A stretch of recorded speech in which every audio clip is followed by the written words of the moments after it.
Iris. Whoa, is that you, Charlie? It's been 3 years. Right? It's hard to believe it's been that long. Hey, did you get the invitation to the wedding? Yeah, I got it, but why are we talking about that now? Isn't the wedding tomorrow? Yes, it is. Tomorrow I'm going to be Brent's bride. Of course you're going to come, right? I thought I already sent back my RSVP saying I couldn't make it 3 months ago. No way. Let's be honest here. You're the one who lost out when your fiance was taken from you, so you're no use to me now. But you're special to me because you're the one who introduced me to Brent, and since you're my best friend and childhood buddy, I can't just start this without you, so you're coming whether you like it or not. That's not being a Cupid, it's more like stealing. And I'm not your best friend anymore, I'm your ex-best friend. Aw, come on. 3 years ago, on the night before the wedding, you sent me that cute picture of you and Brent cozying up in a hotel. That led to the wedding being canceled, and I ended up calling off the engagement. I guess it was lucky that we hadn't officially tied the knot yet. Oh, I remember that. You even had the nerve to ask for alimony from me, your ex-best friend, after I took away your fiance. You really acted like a money grubber. I was just asserting my rightful claims as the one who got cheated on. Once you took Brent away from me, we were no longer friends, not even acquaintances. Well, my dad is rich, you know. So paying a few million didn't hurt me one bit. You are such a loser who can't do anything without daddy's money. Hey! Let's keep the jokes to yourself. That rotten personality of yours is starting to show through your face. That's harsh. Anyway, I'm definitely not coming. So it's forced participation for you. You're going to witness our happiness, and I am dragging you along if I have to. Do you even know where I live now? At my parents' house, right?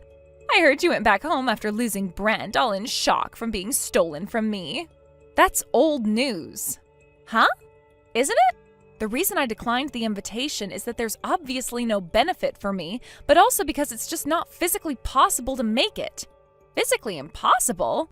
I mean, sure, that means you're far away, but you could just take a bus or a plane. There's no way I can make it now. Why not? I'm in some country across the ocean. You're overseas? What does that even mean?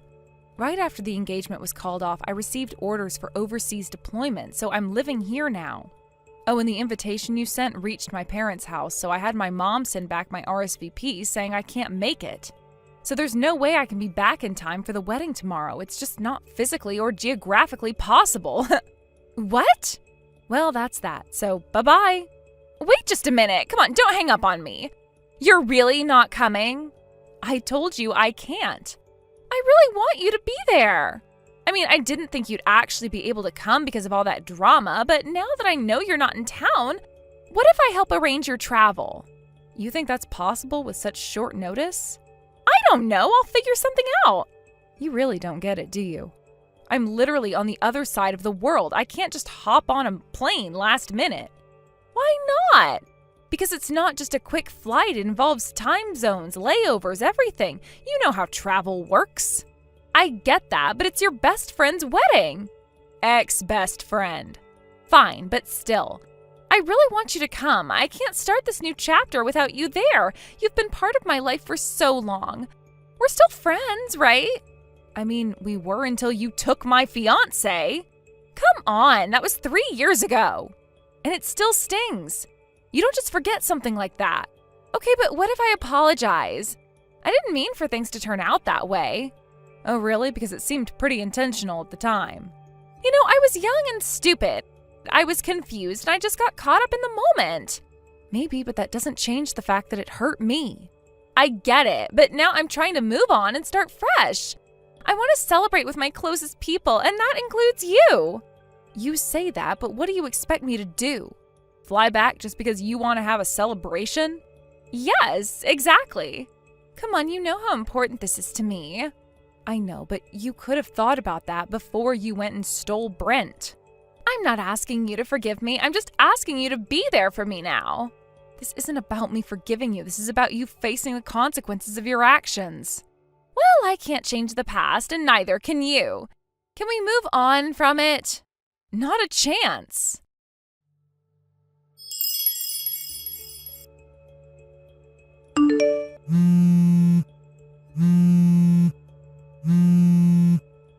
Iris!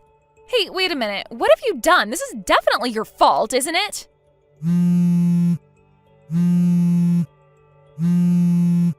What? Aren't you in the middle of a wedding right now? Do you have time to be making calls? What the hell? You set me and Brent up, and now you're playing dumb? What are you talking about? Did something happen at the wedding? Stop pretending like you don't know. No, seriously, I really don't know what's going on. You need to explain what happened before I can respond to anything. You're being so obvious. Just explain already. If you don't, I'll block you right now. Come on. So, the guests. My side of the wedding. All of them were my ex-boyfriends and current boyfriends. Huh? On Brent's side, it was all his ex-girlfriends and their current partners. What? Everyone except family was overflowing with my exes and current boyfriends, along with Brent's ex-girlfriends and current girlfriends. What? What kind of a situation is that? I mean, was it a total mess? I invited all of my friends and colleagues, you know. I got responses confirming their attendance, but somehow my exes and current partners ended up mingling with Brent's exes and current partners. Does that mean you both were cheating? What the hell was that all about? They were throwing accusations at me, telling me I was cheating and bringing up all the awful things said when we broke up. The wedding turned into complete chaos. Why did this happen? I can't explain why. This is your doing, isn't it? Fix this now. I haven't done anything. I told you yesterday I am overseas right now. How could I interfere with your wedding? I have no idea who you were cheating with anyway. Well, I thought you might have given someone in America some orders. I am not going to go through that much trouble. To be honest, I really don't care about you guys anymore. You don't care? I've completely moved on in these 3 years, so I have no lingering feelings. I'm actually married to a guy I met here. What? Oh, and by the way, I have a child too. He's 4 months old. You have a child? I'm juggling my first experience of motherhood, and while it's hectic, I'm really happy. I don't have time nor the inclination to plan something just to ruin your wedding. Whether you guys get married or divorced is completely irrelevant to me now. That's, so if you didn't ruin our wedding, then... Oh, that reminds me. What? I just remembered something, so I'll let you know. What is it? Well, finally this day has come. Inviting me to your wedding, huh? Huh? What is this? This is an email I received on the morning of my wedding 3 years ago. I think it was a warning that something was going to happen at the wedding. I only realized it was sent to me a month later. If the wedding had gone as planned, I wonder if Brent's guests would have included his exes and current girlfriends. Who was the email from? I have no idea. It was from an anonymous source using a free email address. What? I don't know, since it was anonymous. Anonymous? But it did say at the end of the email that the sender was someone invited on the groom's side. That's about your wedding. I'm not involved. This is just my speculation, but maybe they were able to execute what they couldn't do 3 years ago at today's wedding. And it's not just the groom who's a scumbag. It seems like the bride is just as bad, so maybe both of you. What? I can only imagine how many people you've upset. What? Anyway, it's clear that I'm not the mastermind behind this, so I'm gonna hang up now. Wait a second, you can't just leave me hanging! I have to go now. You've got a mess to clean up, and honestly, I have my own life to live. This is unreal. I'm in the middle of the biggest disaster, and you're just leaving? What do you want me to do? And thousands of miles away, I can't magically fix your wedding problems from here. I'm not asking for magic, just some support or a bit of empathy. Support? After you treated me like I was nothing, you think I owe you anything? You think I had a choice? You were the one who broke everything apart. Well, you could have just stayed out of it. You could have been a better friend. And let you manipulate me like you always have? No thanks. I'm done being a part of your drama. You think I wanted this? You think I wanted my wedding day to end up like this? Maybe not, but you need to face the consequences of your actions. Consequences? You act like you're innocent in all this. I never claimed to be innocent, but I'm also not the one who caused all this chaos. You've got to own up to your part in this. I just wanted to have a perfect day, and now it's ruined. Well, maybe it's a lesson for you. You don't get to just walk over people and expect everything to be fine. I didn't think it would turn out like this. I'm going to hang up now. Goodbye.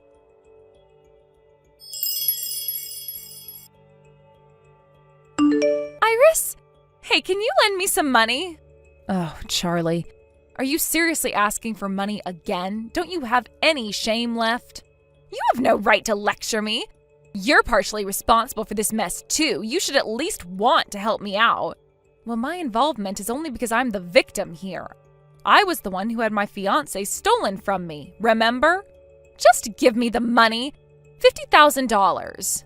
Why do you need such a huge amount? That's an insane sum. I've been hit with a demand for damages. Oh, wow. Honestly, I thought it would end with a mutual breakup since both of you were cheating. I assumed there would be a fair fight situation. But the one asking for damages isn't Brent. There are actually other parties involved. I need to split the wedding costs with Brent, and with some other expenses piling up, I'm short on cash. No matter how much I scrape together, I'm still $50,000 short. This time Brent won't help me out. My parents have already told me I can't come crying to them again, not after what happened 3 years ago. So I have no one to turn to. Who exactly is asking you for this money? It's my ex's wife, or fiance, and also my current boyfriend's wife. Wait, what? You were involved with your ex-boyfriend and your current boyfriend? And they both had partners while you were with them? Well, actually, I had received demands for money during these 3 years as well. But when I ignored them and just tried to avoid the situation, they showed up at my wedding. My parents and relatives found out about everything. So besides your boyfriend Army, even their wives and fiancés crashed your wedding? It seems like the anonymous email you received was probably from one of them. You know, the one you told me about. I see. This is entirely your fault. You really dug your own grave here. How can you say that? I mean, I wasn't the only one involved. I mean, really? I've heard you've been like this since high school. What? I went to a different high school in another area, so I didn't know at the time. But I heard that while you were at your school, you were quite infamous among your classmates. You were known for swapping partners, especially among guys from neighboring schools. Apparently, during your 3 years of high school, you went through a large number of boyfriends and were considered a homewrecker and a dangerous person. You probably started pursuing married men or engaged ones back then without realizing the weight of your actions and the responsibilities that come with them. You seem completely unaware of how bad that is. Honestly, it's pretty pathetic. You might just be the worst of the worst. That's cruel. You really didn't have to go that far. I mean, we're talking about my life here. Then stop contacting me. What? Your constant pleas for money are annoying. Besides, I don't have any money to lend to the world's worst homewrecker. Iris, we've been childhood friends. We shared so many memories, and you're just going to throw that away? Former friends. Okay, don't pretend to be close only when it's convenient for you. You can't just come back into my life asking for favors when you've treated relationships like this. Iris! You are so annoying. Goodbye. This is the last time I want to hear from you like this. Wait, don't just hang up. I'm in a really tight spot here. Can't you understand that? Understand? How can I understand when you're the one who's put yourself in this situation time and time again? You brought this upon yourself. But you used to be supportive. What happened to that? Supportive? Being supportive doesn't mean enabling bad behavior. I can't just stand by and watch you spiral down into this mess without saying anything. I know I made mistakes, but can't you help me this one time? I promise I'll pay you back as soon as I can. You always say that, yet here we are again. Why should I believe you now? You've burned me before. Come on, Iris. We've known each other since we were kids. Can't you show a little compassion? Compassion? You're asking for a lot when you've treated people like they're disposable. Your relationships aren't just casual flings. They affect others deeply. I get it. I made mistakes, okay? But can't you see that I'm trying to fix things? I don't want to be this person anymore. Well, it's a little late for that, don't you think? You've already caused a lot of pain, not just to me, but to many others. You need to face the consequences of your actions. Now, I'm going to stop texting you. Everything you're saying is starting to give me a headache, so goodbye forever. Wait, Iris!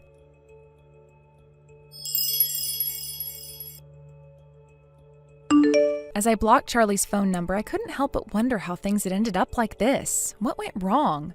I reflected on our past, recalling that things hadn't been nearly as bad when we were in middle school. We used to laugh and play without a care in the world, not burdened by the complexities of adult relationships. Maybe, if I'm being generous, I could think that Charlie had her own struggles to deal with. After all, everyone faces challenges that can shape them in unexpected ways. But then again, when I considered the sheer number of people she had hurt along the way, my sympathy evaporated. It's just too much. I learned that she's now working herself to the bone to repay her debts, sacrificing her weekends and holidays just to make ends meet. That's the kind of reality she's facing, and frankly, I don't feel bad for her. She made her choices, and now she has to deal with the consequences. And it seems I'm not alone in my thoughts about her. I've heard that Brent is in a similar situation. Apparently, after my overseas assignment, a sort of support group is formed, something akin to a Charlie and Brent Victims Association. This tells me that the two of them have hurt so many people that there's now a collective of those who have been affected by their actions. Isn't it wild? Just when you think people can't surprise you anymore, they do. It's astonishing how two individuals could cause such widespread pain, and now they're being scrutinized by this group of former friends and partners. They've created their own little world of hurt, and now they have to live in it. From what I've gathered, it sounds like Charlie and Brent are being regularly monitored by the collective. It sounds like a constant reminder of their past actions haunting them at every turn. Can you imagine living like that? Knowing that people are watching your every move, waiting for you to mess up again, it must be exhausting. For them, the idea of living a normal life seems far-fetched at this point. I doubt they'll ever be able to lead a life free of the shadow of their past mistakes. Who knows how long it will take for them to truly learn from this experience? Will they ever change, or are they doomed to repeat the same patterns, dragging others into their chaos? I think about how their decisions have affected not just themselves, but also everyone around them. Relationships, friendships, and trust have been shattered. People's lives have been irrevocably altered because of the choices Charlie and Brent made. It's not just about them anymore, it's about everyone they've impacted along the way. And here I am, trying to move forward with my own life, and yet I can't shake off the remnants of our shared past. It's difficult to disentangle myself from the memories and experiences we once shared, even as I try to focus on my own future. I wonder if I'll ever fully escape the ghost of that time, or if it will linger like a shadow, always reminding me of the mistakes made by others. But I know I have to keep pushing forward. I can't allow myself to get caught up in their drama. They've made their bed, and now they have to lie in it. I owe it to myself to find happiness and stability, free from the burden of their actions. In a way, it feels liberating to cut ties with Charlie. Blocking her number was a small yet significant act of reclaiming my life. It's a reminder that I have the power to choose who I let into my world. I refuse to be a part of her ongoing saga of chaos. It's time to refocus on my own happiness. I want to surround myself with people who uplift me and respect the boundaries of our relationships. Life is too short to be entangled in the web of someone else's mistakes. I reflect on the friendships that matter most to me now, those built on trust, loyalty, and mutual respect. I remind myself of the people who have been there for me through thick and thin, who lift me up instead of dragging me down. Those are the relationships I need to nurture. As I ponder all this, I realize how important it is to learn from these experiences. I don't want to become bitter or jaded because of what Charlie and Brent have done. Instead, I want to grow from this and become a stronger and more compassionate person. I want to be someone who helps others rather than harms them, someone who understands the weight of their actions and chooses to lift others up instead of bringing them down. It's a long road ahead, but I'm determined to keep moving forward, one step at a time. I won't let the actions of others dictate my future. I refuse to allow their drama to seep into my life any longer. I deserve better, and so do you. We all deserve to find joy and fulfillment in our lives, free from the shadows of those who have wronged us. So, here's to new beginnings. Here's to forging new paths and creating a future that reflects who I truly am. I'll embrace the lessons learned and use them to guide my choices from here on out. I won't forget the past, but I will use it as a stepping stone towards a brighter tomorrow. And maybe, just maybe, I can be a source of light for others who have faced similar struggles. I can be the friend who listens and supports without judgment. I can be the one who chooses to be better, not bitter. Thank you for watching and listening. We hope you enjoyed the video. Don't forget to like this video and subscribe. Also, feel free to leave a comment about what you thought of the story. We look forward to seeing you at the next story. Thank you for watching. Please subscribe and hit the like button. See you next time.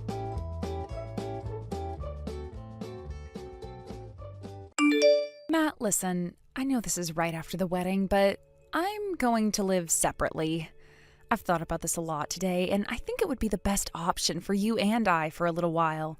Oh, and about the living expenses, I'll need $3,500 a month. That should be fine, right? Huh? Carla, what's going on? We literally just got married. The ceremony ended barely an hour ago. We still have the reception to attend, and now you're suddenly announcing you want to live separately? I'm sorry, but could we save all of this for later after we've celebrated today with all of our family and friends? Well, you see, I'm actually feeling a bit queasy. Queasy? What do you mean? Yeah, it started right around the end of the ceremony. I think it's morning sickness. I talked to Smith just a little while ago when we crossed paths, and he suggested that I should take some time off work and move straight into maternity leave. Wait, Smith said that? What's going on here? I thought we were in this together. Why are you suddenly making decisions like this without talking to me first? Don't get me wrong, I wasn't planning on dropping this on you, but the nausea hit me hard and Smith was there. He thought it would be best if I took it easy for now. I've decided I'm not going into work tomorrow. I'll let my employer know later about officially starting maternity leave. And about tonight's reception, I can't handle it. It's all on you now, okay? I'm heading back to my parents' place. Oh, one more thing. Could you submit our marriage registration at the ward office by yourself? I'm really sorry to ask, but I'm not feeling up to it. Fine, but, don't you think this is a bit extreme? Saying you want to live separately and then throwing out a number like $3,500 a month for living expenses? It feels excessive.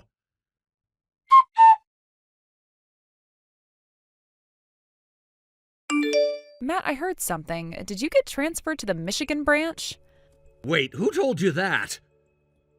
Well, I got a message from a coworker I'm close to. They were worried and reached out to let me know. That's odd. I just got the transfer order an hour ago. I haven't even told anyone outside the company yet. I was planning to tell you first. Oh, I guess my coworker got word somehow and wanted to check in on me. I'm sorry if it seemed like I jumped the gun. All right. Anyway, yeah, it's true. I've been reassigned. And I'll admit the timing is something else. It's almost like the universe knew we'd end up living apart the moment we got married. What do you mean by that? Come on, Carla, think about it. We rushed the wedding because we found out you were pregnant, right? Then, as soon as the ceremony ends, you announce you're feeling sick and head back to your parents' house to start maternity leave. Now, the day after, I get this transfer order. I can't imagine bringing my pregnant wife along for such a big move. That'd be too much strain on you physically and emotionally. And so I have no choice but to go alone, leaving us in this awkward, separated state. Well, that's one way to look at it. I hadn't thought of it like that. Yeah, it's just something I've been mulling over. But hey, it's not like I have a choice. When Smith personally asks me to step up because no one else can handle this, what am I supposed to do? I had to agree. That makes sense. If even Smith is asking you directly, there's no way you could have refused. He's next in line to be the company president, after all. Exactly. Anyway, about our current apartment, I think we need to terminate the lease and move out. Huh? Why? Well, think about it. I'm relocating to Michigan, and you're staying at your parents' place. Neither of us is going to be living here, right? Besides, this is just a one-bedroom apartment I rented when I was single. It's going to be way too cramped once the baby arrives. We'd have to start looking for a bigger place anyway. With the lease renewal coming up in 2 months, it makes more sense to cancel now rather than paying rent for an empty apartment. Once we're ready to live together again, we can look for something more suitable. Yeah, you're right. That makes sense. Plus, I'll need to rent a new place in Michigan for the time being. It'd be more practical to bring the stuff from this apartment with me. Got it. That's reasonable. All right, then. I'll start the process of ending the lease and packing up. Okay, thanks, Matt.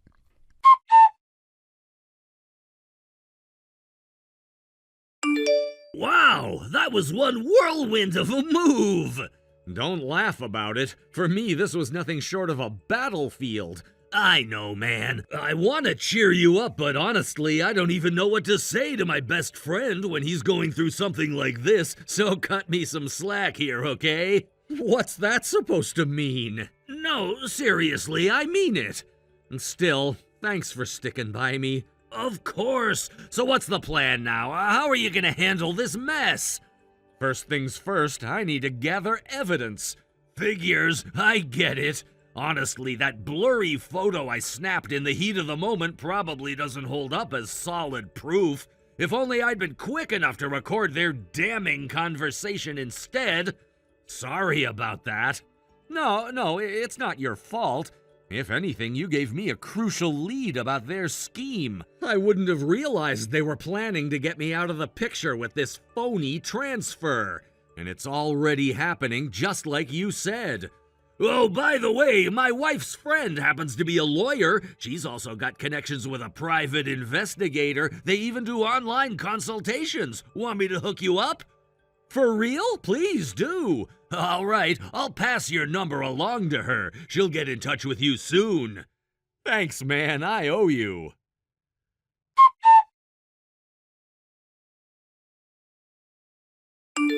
Hey, Matt, it's about time you sent over that $3,500 for living expenses. I really need it. Wait, you were serious about that? What? Are you seriously telling me you're not planning to send it? Well, I figured I'd cover the basics like groceries or other essential costs since you're staying at your parents' place. But $3,500, that's a bit much. Come on, hurry up and transfer the money. I need it for maternity and baby supplies. These things add up, you know. Not to downplay it, but when my sister was expecting, she didn't spend anywhere near that much. What? Also, $3,500 is almost my entire paycheck. If I send you that, I won't have enough to live on myself. What are you talking about? Don't you have another source of income from stock investments? Stock investments? Where'd you get that idea? I overheard you talking in the company cafeteria with your coworkers. They said you're making $10,000 a month from stock investments. Oh, that. Yeah, I think there's been a misunderstanding. That wasn't about me. Huh? What do you mean? It was just a casual conversation. One of my coworkers mentioned his sister, who happens to be a scenario writer for a game app. She was working on a story about a character who's into stock investments and makes $10,000 a month. From there, the conversation shifted to a relative of mine who got lucky with stocks once, made $10,000 in a month, got overconfident, and then lost everything on a risky bet. It was just small talk about how unpredictable the stock market can be. None of it had anything to do with me personally. Wait, so you don't have any income besides your salary? That's right. Honestly, I don't have the temperament for stock trading anyway. It's way too stressful for me. Seriously? What the hell? I see now. So you picked me as your fake marriage partner because you thought I was loaded. What? Fake marriage? What are you talking about? You'll find out tomorrow. I got some business to take care of now. Later.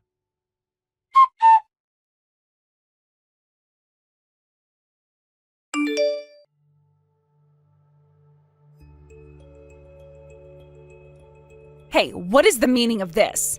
Demanding a DNA test for the baby? Are you serious? If there's nothing to hide, then agreeing to it shouldn't be a problem. Why are you even doubting me? It's obvious the baby is yours. There's no reason for a DNA test. I'm asking for the test because there's now a very real possibility that the baby isn't mine. What? I've already hired a lawyer and decided to move forward with this matter through proper channels. A lawyer? The fact that a lawyer took on my case means I'm not being unreasonable or making baseless accusations. What are you saying? Your affair with Smith has come to light. That's not true. That's not all. Smith is a married man and his wife just happens to be the daughter of our company's CEO. That connection is likely the only reason Smith is still the next in line for the CEO position, but now his actions have jeopardized that position. It's also clear that to protect his status, Smith likely conspired with you to pin the baby, which is probably his, on me. Not to mention, you both apparently thought I was some kind of stock market wizard rolling in money, so you tried to squeeze $3,500 a month out of me, all while using me as a convenient excuse to cover for your little rendezvous. Hold on. How did this even come out? I thought everything was fine. We even went through with the wedding. I was sure there was no way we'd get caught. Someone saw you and Smith getting cozy in a corner right after the wedding reception ended. What? They also snapped a photo, even if it's a little blurry, and they overheard enough of your conversation to realize you two were scheming to pass the baby off as mine. After that, I spent the last month, while we were separated, collecting evidence through a private investigator, consulting with my lawyer about paternity tests, and figuring out the next steps for filing a lawsuit. All of this on top of adjusting to a new job in my transfer location. Let's just say it's been a busy month. Wait, just calm down, okay? I am calm. But think about it. Even if the baby isn't yours, on paper it'll still be legally registered as yours once it's born. That's why there are legal procedures to correct these kinds of mistakes. My lawyer has already briefed me on what needs to be done. But come on, you don't want to be that guy, do you? Getting divorced so soon after the wedding would be terrible for your reputation, don't you think? Oh, about that, there's no divorce happening. Huh? What do you mean? Because I never submitted our marriage registration in the first place. What? You didn't file it? Why? Because your affair came to light right before I could submit it. Naturally, I put it on hold. No way. Oh, and by the way, our families already know. So does Smith's wife and her father, the CEO. You told them? Did you seriously think I could resolve all this without telling them? Oh no. Oh, this is the worst.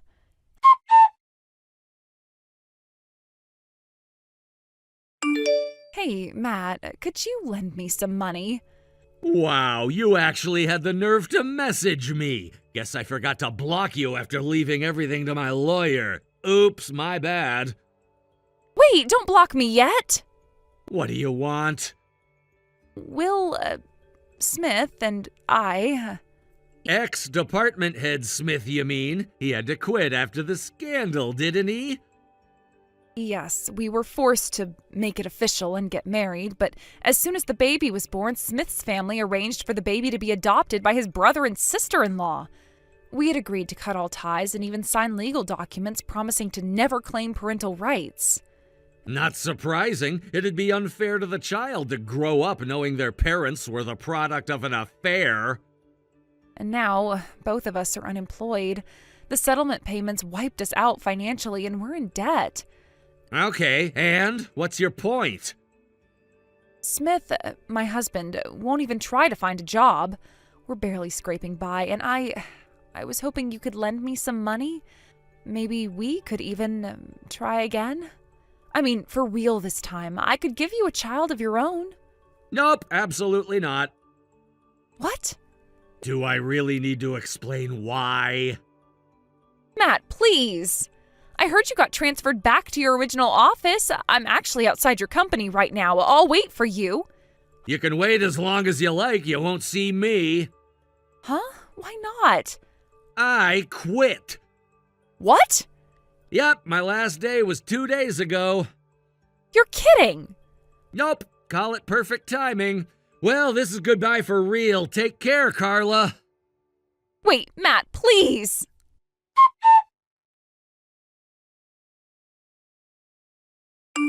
At this point, it seemed that Carla had been lingering in front of the company for over an hour, walking back and forth, seemingly lost in her own thoughts. Her actions, which were erratic and unusual for someone who had once been composed and methodical, did not go unnoticed. Someone had spotted her wandering around, and in response they must have thought it necessary to report what they saw to the authorities.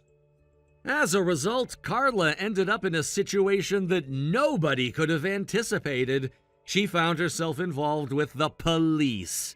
The whole scene had taken a sharp turn, and what began as a simple, solitary moment of confusion for Carla had escalated into something far more serious. The discovery of Carla's unusual behavior triggered a series of events that no one could have foreseen. What was perhaps more unsettling, however, was that her behavior eventually revealed something deeper, something that had been hidden for a while. It was exposed that Carla had been attempting to contact me, reaching out in an attempt to reconcile. Now, this information reaching her husband Smith was the tipping point. As if the situation wasn't already volatile enough, Smith's reaction was explosive. In a fit of fury and disbelief, he confronted Carla, and their confrontation quickly spiraled out of control. The argument between them grew increasingly heated, and before long things escalated into a chaotic and dangerous exchange. The domestic violence that followed was so intense that it resulted in knives being thrown, not just figuratively, but literally.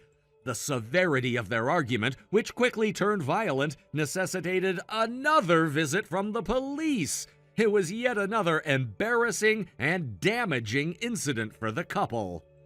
However, the repercussions of this event were far-reaching.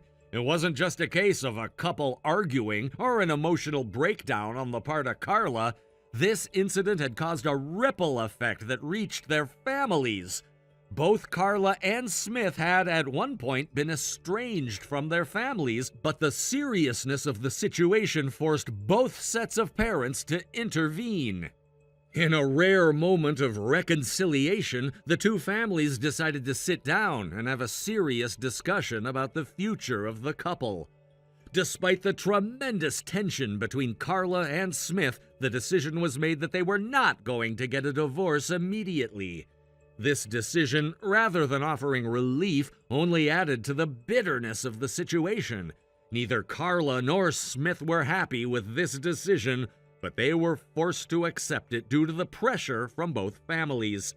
It became clear that the familial expectations were weighing heavily on them, and that was not something either of them could easily escape. At this point, the only solution presented to the couple was to move far away from everything that had happened, away from the memories of their relationship breakdown, and start anew. This solution came in the form of a distant relative who offered to employ them. The relative arranged for them to be hired as live-in workers at a mansion located in a remote part of the country. This offer was not made out of kindness, but rather as a way to distance Carla and Smith from their prior lives, and presumably to give both of them away to avoid further scandal. The idea was that this job would be a fresh start, a clean slate, away from the toxic environment they had created for themselves. However, the reality of their new life in the mansion was far from what they had imagined. The mansion's owner was a man of considerable wealth and influence, but he was also someone whose personality could only be described as deeply eccentric and, in many ways, inflexible. His strictness bordered on obsessive, and he ran the household with a level of rigidity that could only be described as extreme. It became apparent that the mansion was no sanctuary for Carla and Smith, but a prison. Every day they were subjected to a level of surveillance that was uncomfortable and invasive. No part of their day went unnoticed. They were constantly watched, monitored at all times, from the moment they woke up to the moment they went to sleep. This unyielding surveillance created a sense of constant tension in the air. There was always the feeling that someone was watching, judging, and waiting for the slightest mistake. It was a constant reminder of the lack of control they had over their own lives. In this strange, oppressive environment, Carla and Smith's physical and mental health began to deteriorate. They were expected to work without any real breaks, performing tasks that were both physically demanding and emotionally draining. The mansion, with its high ceilings and cold, imposing walls, felt like a fortress rather than a home. The work they were given was grueling, and it never seemed to end. No matter how much they did, it never felt like enough. The owner's expectations were unreasonably high, and his temperament was unforgiving. If they made even the smallest mistake, it would be met with harsh reprimands or worse. Their lives had become one long, never-ending cycle of work and anxiety. There was no room for personal reflection or relaxation. The idea of taking a break, even for a moment, seemed like a luxury they could no longer afford. The constant pressure began to weigh heavily on both Carla and Smith. Over time, they found it increasingly difficult to maintain any semblance of emotional connection with each other. The stress and the strain of their new life was simply too much. The couple that had once fought for a second chance at love now found themselves distant, their connection eroding as the days went by. The mansion, with its imposing owner and constant surveillance, was like a pressure cooker, with Carla and Smith stuck in the middle, slowly being crushed by the weight of their situation. It wasn't just the physical exhaustion of the work that drained them, but the psychological toll of always being watched. There was no privacy, no moments of solitude where they could simply be themselves. Every action was under scrutiny, and every word they spoke was carefully monitored. This kind of constant surveillance wore away at their sense of identity, leaving them feeling more like servants than human beings. Over time, it became clear that the mansion was not a place of healing or redemption. Instead, it was a place where both Carla and Smith were being broken down, piece by piece. They were no longer the people they had once been. Their former dreams, ambitions, and desires had been replaced by a desperate need to simply survive. Every day was a struggle to endure, to make it through another set of tasks, to avoid making any mistakes that might bring down the wrath of the mansion owner. They had become shells of their former selves, trapped in a life they hadn't chosen, their futures uncertain. As the weeks turned into months, the toll of this lifestyle became even more apparent. Carla and Smith were no longer able to communicate effectively, their relationship fraying at the edges. There was no time to rebuild the bond they had once shared. They were just two people working side by side, going through the motions without any real connection. The mansion owner's constant surveillance had drained them of their energy, leaving them physically weak and emotionally exhausted. The emotional scars of their troubled past had been further deepened by the oppressive atmosphere of the mansion. What had started as a chance for a new beginning had turned into an extended nightmare. At this point, Carla and Smith were no longer even attempting to reconcile their differences. The idea of rebuilding their relationship seemed too distant, too unattainable. They were simply existing, getting by, and hoping that someday, somehow, things would improve. But the longer they stayed at the mansion, the more unlikely that seemed. The oppressive environment had completely crushed their spirits, leaving them questioning whether they would ever be able to escape. The dream of a fresh start had turned into a reality far darker than they had ever imagined. They could only hope that one day they would find a way out. But for now, the mansion was their life. And as long as they remained under the watchful eye of the owner, they would never truly be free. Thank you for watching. Please subscribe and hit the like button. See you next time.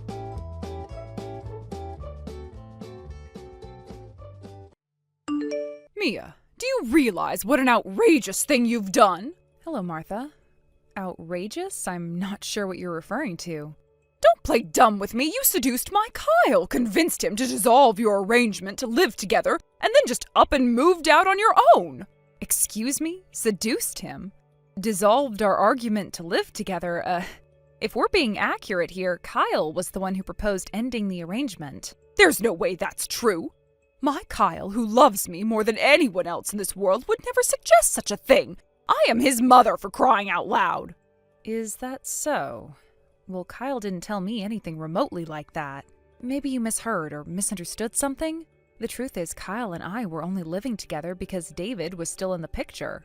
Now that David has decided to leave, having finalized his decision to divorce you and move out, there's no longer any point in Kyle and I continuing to live together. What did you just say?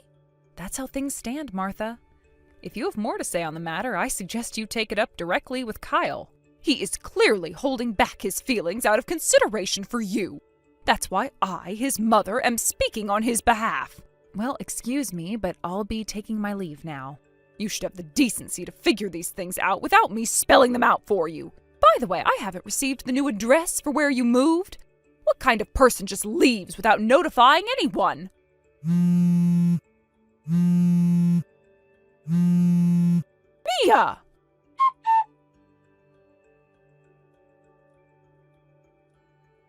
Mia, where are you? Why aren't you at home? Good evening, Kathy. I moved out, so of course I'm not there. Didn't your mother tell you? She told me, but why did you take Kyle with you? Excuse me? I heard this whole thing about you being the one who insisted on dissolving the arrangement to live together. Stop dragging Kyle into your mess. For your information, Kyle is my husband, and it seems like your mother passed along some misinformation. Kyle was the one who suggested we end the choice we made to live together, not me. That's impossible. There's no way Kyle would suggest something like that. This was the perfect time for me to return to the family home. The perfect time? How exactly is it perfect for you, Kathy? You cheated, got divorced, and now you're back at your parents' place as a failed returnee. What's perfect about that? That's irrelevant. To Kyle and me, that's just a minor detail. He's always been so family-oriented and has adored me, his big sister, more than anyone else in the world. There's no way he'd choose this moment to stop living with us. Oh no, not this again. What's that supposed to mean? It means you should stop being so self-absorbed. That's what I'd like to say, anyway. Excuse me? Oops, looks like I accidentally hit send. You little... Anyway, I'll be taking my leave now. Wait a second, you still haven't told me your new address. Where did you move to? How could you not share something so important?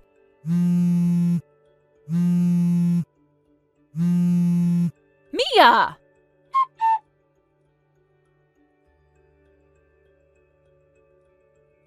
I found you.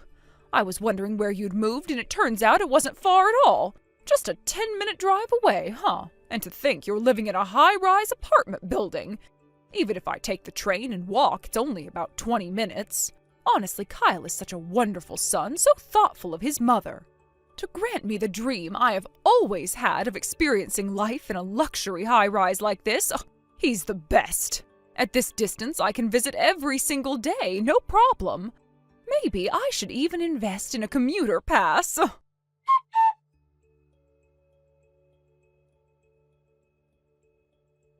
I heard from my mother. It turns out you didn't move very far away, huh? See, I knew it. Kyle really does love me so much. So, Mia, how do you feel now that the truth is out? Kyle may seem like he just goes along with whatever you say, but secretly he's doing everything for me. The sister he adores the most. Who would have thought he'd prepare a luxury high-rise apartment just for me? Isn't it shocking? It must have completely blindsided you, right? But in the end, this is my win. With the apartment so close, I can visit daily without any issue. I might actually need to buy that commuter pass after all.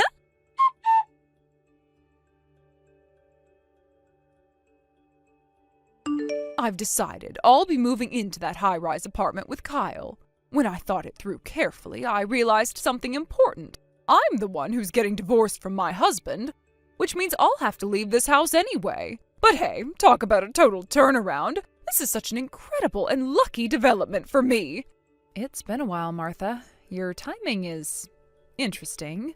Considering Kyle's grandfather, your father-in-law, just passed away unexpectedly, you seem remarkably cheerful. Exactly! Lucky is the perfect word for it! That seems incredibly inappropriate, don't you think? Oh, you're just jealous, aren't you? Jealous of what exactly? Because as of today, Kyle and I have decided to live together in that high-rise apartment. Here's the deal. I'll give you $300,000 in alimony. In exchange, you'll divorce Kyle and move out of the apartment. $300,000? That's quite a sum. Where exactly do you plan on getting that kind of money?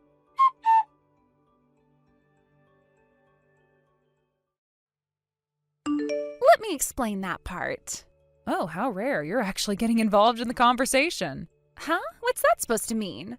Oh, nothing. Please, go ahead with your explanation. You see, our grandfather on Dad's side was quite a wealthy man. Yes, I'm aware.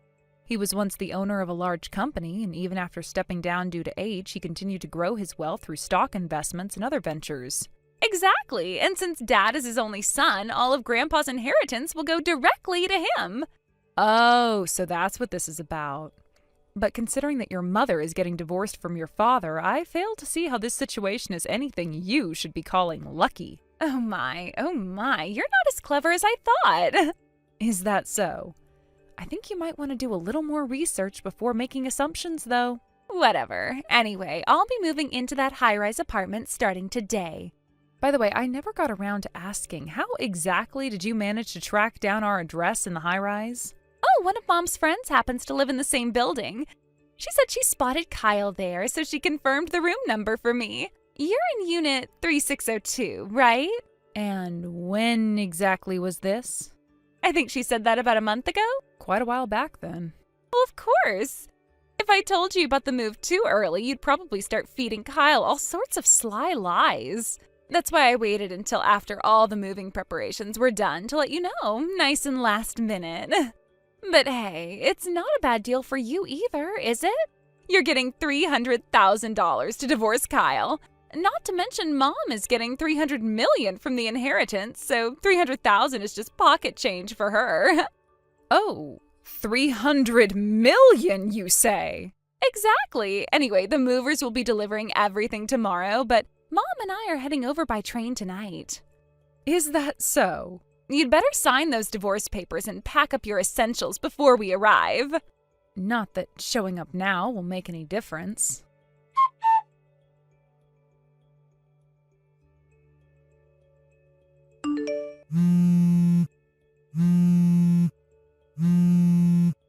Mia, what is the meaning of this?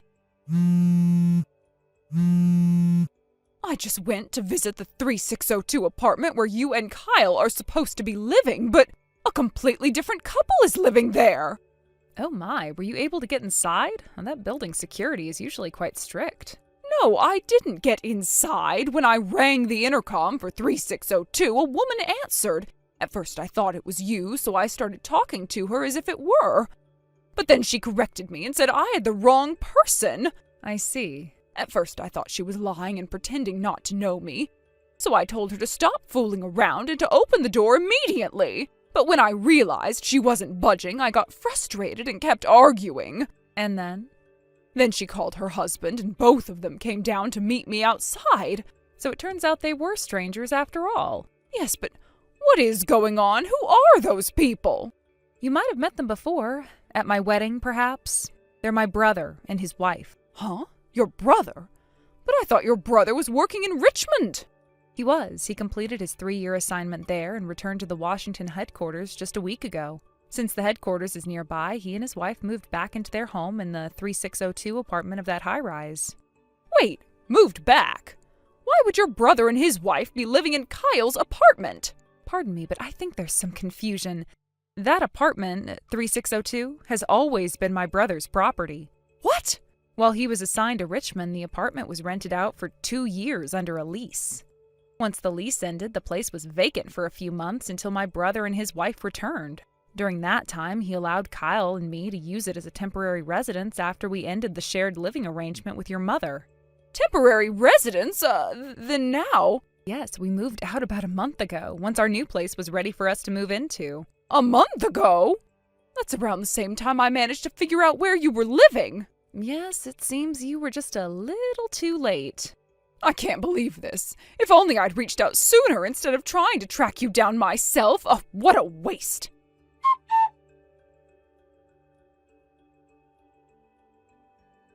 Your current address. Hurry up and tell me. I'm not telling you. We don't care about you. We just want to know where Kyle is. You're irrelevant since we are going to make you divorce him with that $300,000 anyway. Are you still clinging to that plan of paying me $300,000 for a divorce? I mean, $30,000, sure, that's within the ballpark of a reasonable figure that I might understand where you're coming from, but $300,000? Doesn't that seem a bit wasteful to you? That's just how much Kyle is worth, so hurry up and hand over my adorable little brother. Once you do, I'll make sure to transfer the $300,000 to you. Kathy, you think I'd be gullible enough to believe in a sum of money that doesn't even exist? Oh my gosh, $300,000? Oh, yay, lucky me! I'm sorry, but I'm not that naive. Excuse me? What do you mean money that doesn't exist? My mother is absolutely going to get $300 million, you know. So what you're saying is that your father inherited $600 million in total.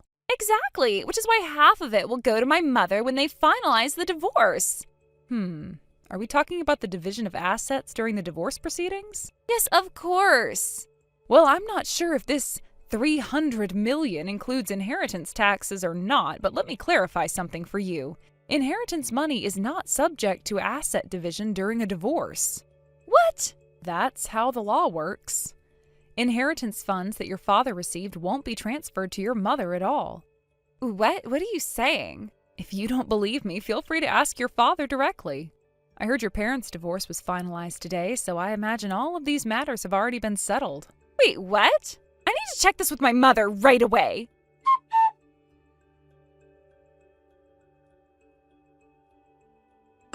Hey, Mom, where are you? I just heard something outrageous from Mia. She told me that you won't get a single cent of the inheritance Dad received. It seems that's the case. What? While you were busy messaging Mia, your father contacted me to inform me that he had officially submitted the divorce papers. So naturally, I asked him, when will the $300 million from the asset division be transferred to me? But then he replied, what are you talking about? The inheritance money isn't subject to asset division. And he added, the only money subject to division is $20,000 from our joint savings. Only $20,000? That's right. Which is why I'm currently on my way back to see your father to convince him to cancel the divorce. Wait, let me come with you.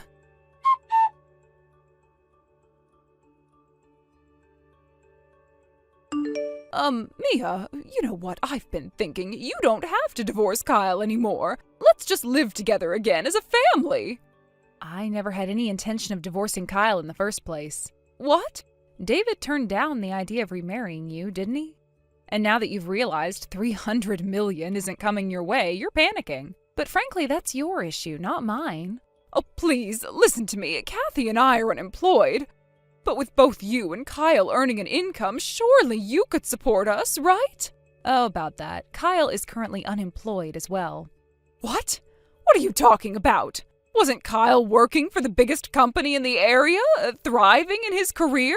That company doesn't have a transfer system, right? The farthest a relocation would take an employee is just from the headquarters to a nearby factory or warehouse, within walking distance. But Kyle decided to quit his job, fully aware it would leave him unemployed, because he felt that cutting ties with both of you completely required him to move far away. He's currently focusing all his energy on job hunting. Cutting ties? Didn't you notice how Kyle barely responded to any of your messages or calls? That's probably why you've been bombarding me with messages instead. Well, I just assumed he wasn't replying because you had brainwashed him and turned him against us. Kyle has already switched to a new smartphone with a different number. What? To help him focus entirely on his job search, I volunteered to handle all communications from you and Kathy. I've been holding on to his old phone with his previous contact info. That phone will soon be deactivated. What did you just say? Surely you've realized the truth by now. Kyle has struggled for years with the overwhelming suffocation caused by his mother's excessive affection and his sister's meddling. What What are you talking about? When we got married, the condition you set, living together, was something he reluctantly agreed to. But from the very first day of cohabitation, your constant attempts to belittle me as a daughter-in-law pushed him into deep regret. When the drama of David and Kathy's divorce emerged, Kyle saw it as an opportunity. Using the ensuing chaos as cover, we quietly moved out of the house. No way! Kyle left you a message. Here's what he said. Please live the rest of your lives as though your son and brother no longer exist in this world. And goodbye forever. Oh, that's not true. Kyle would never say such a thing. Oh, he did. Actually, when we moved into our new place, Kyle was so overjoyed that he couldn't stop laughing. The sense of freedom must have been overwhelming. Liar! Kyle wouldn't! Give him back! Give me my son back!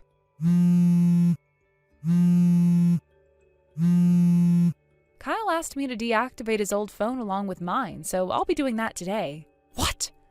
This means there will be no way to contact us ever again. Consider this your final notice. Wait, you can't do this! I won't allow it! How am I supposed to live like this? This is impossible!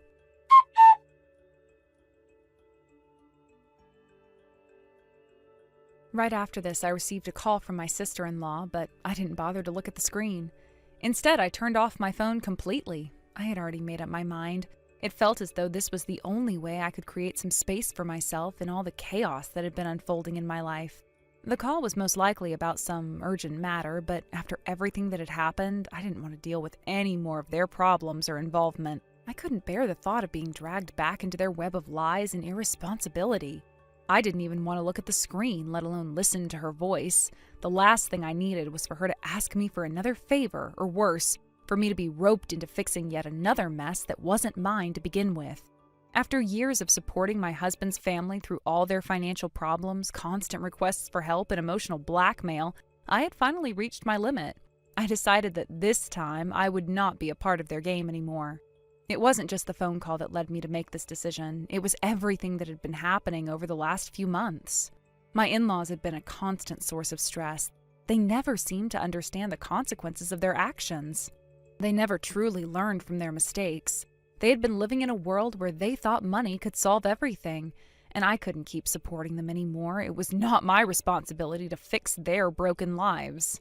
So, without thinking twice, I signed up for a new phone contract, one with a completely different number, cutting off all communication from that side of the family. I didn't care if they tried to reach me. I didn't want anything to do with them anymore. This time, I was making sure that I could have a life without their interference, their constant demands, and their inability to take responsibility for their actions. Shortly after, I heard that the house my in-laws had been renting was no longer available. They had decided to break the lease and leave. I was a little surprised to hear that, but in a way it made sense. They had been living in the house for years, but things had been getting increasingly difficult for them financially. I had known they were struggling, but I didn't know the full extent of their problems until now. Apparently, my mother-in-law and sister-in-law didn't have a place to go anymore. They didn't have a home to return to, and I felt a small pang of sympathy for them. It's hard to imagine being in that position, not knowing where you'll sleep or how you'll survive. But at the same time, there was a part of me that didn't feel as bad as I thought I should. These were the same people who had put themselves in this position in the first place. They had made their choices, and now they had to deal with the consequences. I found out that my father-in-law, in his usual optimistic way, had tried to reassure everyone. He believed that the $20,000 inheritance he had received would be enough to set things right for his wife and daughter. He thought they could use it to get back on their feet, to fix everything that had gone wrong, but I couldn't help but feel that he was underestimating how deep their problems really were. He had good intentions, but the reality was much harsher than he seemed to realize. What my father-in-law didn't know was that my mother-in-law and sister-in-law weren't exactly thinking the way he had hoped. They didn't have any plans to use that $20,000 responsibly. Instead, they had placed all their hopes on a so-called phantom inheritance worth $300 million. Yes, you read that correctly. $300 million. It was a completely fantastical idea, one based on nothing more than wishful thinking and sheer delusion. They convinced themselves that they were about to receive this massive inheritance, and it became their main obsession. Instead of putting the $20,000 to good use and using it to get back on their feet, they squandered it. They spent it like it was their ticket to a much larger fortune. They made purchases they could never afford, traveled to places they couldn't afford to visit, and lived in a way that was completely out of touch with their actual financial reality. In their minds, they were already wealthy. They didn't see the need to be practical or cautious with their money because they believed that their $300 million inheritance would arrive at any moment. The problem was, of course, that the inheritance didn't exist. There was no hidden fortune. They were simply living in a dream world, and reality was starting to catch up with them in the most painful way possible. As the days and weeks passed, they continued to indulge themselves in this fantasy, ignoring the mounting bills and obvious signs that their spending was unsustainable. They ignored all warnings, refused to listen to anyone who tried to talk sense into them, and went on a spending spree like they had no care in the world. Their credit cards maxed out, their debts grew larger, and they couldn't understand why things were starting to fall apart. By the time a month had passed, it was all gone. The entire $20,000 had been spent. Not a single cent was left. They had blown through it all in the hopes of one day being able to claim their mythical fortune, but of course it never came. There was no inheritance, and now they were left with nothing but a mountain of debt and a deep sense of regret. In the wake of their financial disaster, they scrambled to find work. The reality of their situation had finally hit them hard, and they realized they had to do something to survive. But by this point, it was too late. They had dug themselves into a hole that was hard to climb out of. Finding work was not easy, and the jobs they managed to find were far from ideal. They ended up taking live-in positions, jobs that required them to work and live in the same place just to make ends meet. The live-in work wasn't glamorous. It was the type of job that most people would rather avoid. But for my mother-in-law and sister-in-law, it was their only option. They had no choice but to accept it if they wanted to keep a roof over their heads. I couldn't help but feel a sense of irony, knowing that they had once been so obsessed with living a life of luxury, and now they were barely scraping by. From what I heard, they were struggling day by day, living paycheck to paycheck. Their work wasn't fulfilling, and they felt trapped in their situation. It was humbling for them, but in a way it was a wake-up call. They couldn't continue living in a fantasy world where everything was handed to them. The reality of their situation was harsh, but perhaps it was what they needed to truly understand the value of hard work and responsibility. As for me, I've moved on. It hasn't been easy, but I've found peace in my decision to cut ties with them. I no longer feel responsible for their well-being, and I'm no longer burdened by their problems. I've learned that I can't fix everything, and I can't change the way they choose to live their lives. But I can control my own life, and that's exactly what I intend to do. I hope, for their sake, that they eventually learn from their mistakes, but I won't be holding my breath. 2 months later, my husband Kyle had successfully found a new job. It had been a long and challenging period for both of us as we navigated the uncertainty of his job search and the financial strain that came with it. The pressure was overwhelming at times, and there were moments when it seemed like things might never get better. But through it all, we managed to stay strong together. Kyle had always been a hard worker, and after a few interviews and some intense preparation, he was finally offered a position that felt like the right fit for him. When Kyle told me the news, I couldn't help but feel a sense of relief and happiness wash over me. It was as though a heavy weight had been lifted from our shoulders. The tension that had been building over the past few months seemed to dissipate, and for the first time in a long while, we were able to look forward to the future with a little more hope. I knew that this new job would give us both the stability that we had been desperately craving, and I couldn't wait to see how it would change our lives. Now that Kyle was back on his feet and we were settling into our new routine, we began to talk about the next steps in our life together. One of the things we had both been looking forward to was starting a family. We had talked about it before, but the timing had never seemed right. There had always been obstacles. Whether it was his previous job demands, financial worries, or just the uncertainty of life in general. But now, with Kyle employed again and things beginning to feel more stable, we knew it was time to start planning for the future we had always dreamed of. We sat down one evening, just the two of us, and started talking about our goals and hopes for the next few years. The conversation flowed easily, as it always did when we were talking about our future. We discussed our desires for a family, how we both wanted to become parents, and what kind of parents we hoped to be. It was exciting to think about the possibilities, and we found ourselves smiling as we talked about the little details, how many children we wanted, where we would live, and the life we hoped to build together. It felt like a new chapter was opening for us. The past few months had been full of uncertainty, but now we had overcome that hurdle. We were able to dream again. Kyle spoke about his desire to provide for our family, to create a secure environment where our children could grow up happy and healthy. I shared my excitement about the idea of being a mother, of nurturing and raising a child in a loving home. We both knew that starting a family would require careful planning and sacrifice, but we were ready for it. We had always been a team, and this was no different. As we talked, we both agreed that we needed to take things one step at a time. We didn't want to rush into anything, but we also didn't want to wait too long. We knew that starting a family was a big decision, and we wanted to be sure that we were both ready. We talked about the steps we would need to take, getting our finances in order, preparing our home, and making sure that we were both emotionally ready for the challenges of parenthood. I couldn't help but feel a sense of excitement as we discussed the future. It was a relief to finally be in a place where we could look ahead with hope instead of anxiety. The road ahead wasn't going to be easy, but we were determined to face it together. We both knew that there would be challenges along the way, but we were confident in our ability to handle whatever came our way. With Kyle's new job, the stability it brought, and our shared vision for the future, I felt like we were finally in a position to make our dreams of starting a family a reality. As we wrapped up our conversation that night, I felt a renewed sense of optimism. We were both excited for the next chapter of our lives, and I knew that no matter what, we would face it together. There would be tough times ahead, but with Kyle by my side, I knew we could handle anything. Our journey had just begun, and I was ready for whatever the future had in store for us. Thank you for watching and listening. We hope you enjoyed the video. Don't forget to like this video and subscribe. Also, feel free to leave a comment about what you thought of the story. We look forward to seeing you at the next story. Thank you for watching. Please subscribe and hit the like button. See you next time.